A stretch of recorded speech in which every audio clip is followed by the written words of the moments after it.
Hello and welcome back to Haunted Man Cave, the series where I tell you some of the most haunted places in the world. Today is going to be some sort of a quickie one, as it is instead of 5, we are going to do 3.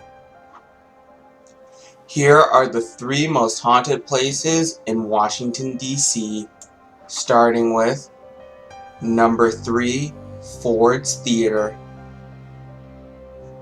Before Ford's Theater was built, a church sat on the ground where Ford's Theater is today.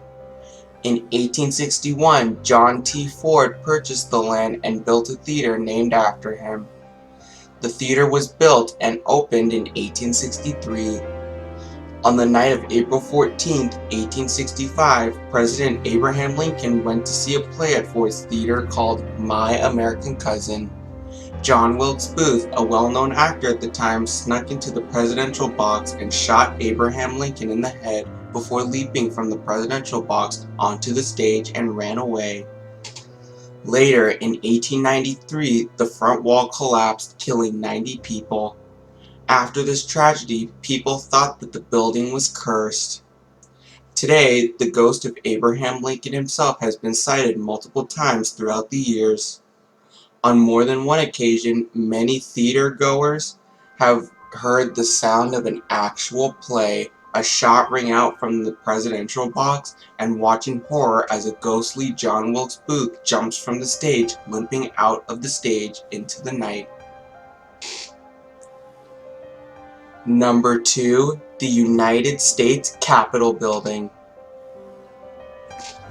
The United States Capitol Building is home to the United States Congress and the legislative branch of the federal government. The Capitol Building is said to be haunted by the spirits of a number of past representatives and government officials, along with departed spirits of officers who served in the Revolutionary War, and even some construction workers who died during the construction of the building. However, one of the most interesting paranormal occurrences is the appearance of a creature that is described as a demon black cat. The creature is said to make an appearance just before national tragedies and before changes in presidential administration. The demon cat is usually only seen at night, and usually people are alone when it appears. Witnesses have described seeing the cat as a small black kitten, but as they get closer, it grows larger and becomes an angry cat with red glowing eyes. Some of the occasions that it has been seen include right before the 1929 stock market crash and prior to the assassination of John F. Kennedy. The demon cat is said to also appear in the basement of the White House whenever the presidency is moving to a new person. Some say that the origins of the demon cat can be traced back to a time when the Capitol building had a rat infestation. Several large cats were turned loose in the building in order to control the rat population. Some say that it is one of these cats who became the demon cat. Guards at the building are afraid to speak of the demon cat in case they lose their security clearance. However, plenty of retired federal employees have been only too happy to share their stories of this mysterious black cat. Number 1, the White House.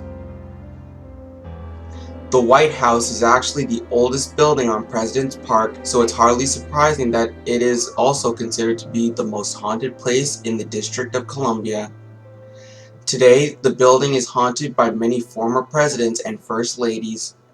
Construction first began in 1792 and it was opened for occupancy on November 1st, 1800, with President John Adams and his wife Abigail being the first to live in the house, although construction was not yet complete. In fact, Abigail Adams is said to be one of the many ghosts that haunt the building. She is said to have hung laundry up to dry in the drafty East Room.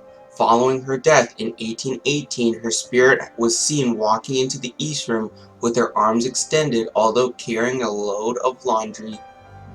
Her apparition was accompanied by the scent of soap and damp clothing.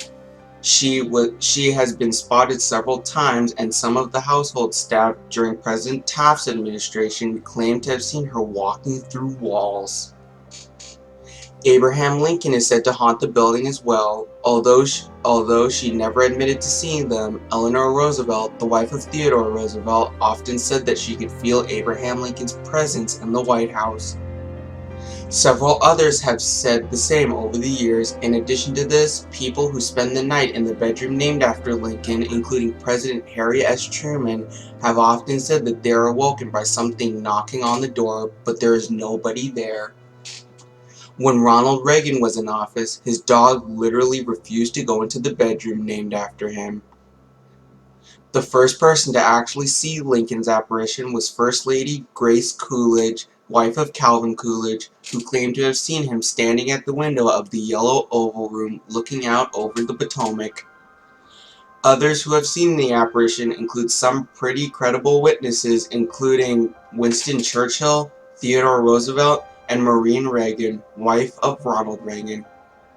Other ghosts that are said to have been seen in the White House include Abraham Lincoln's 11-year-old son, Willie, President Thomas Jefferson, Andrew Jackson, President William Henry Harrison, and President John Tyler, as well as First Lady Frances Folsom Cleveland, along with multiple non-residents including David Burns, who once owned the land on which the White House stands, and a British soldier dressed in an 1812-style uniform.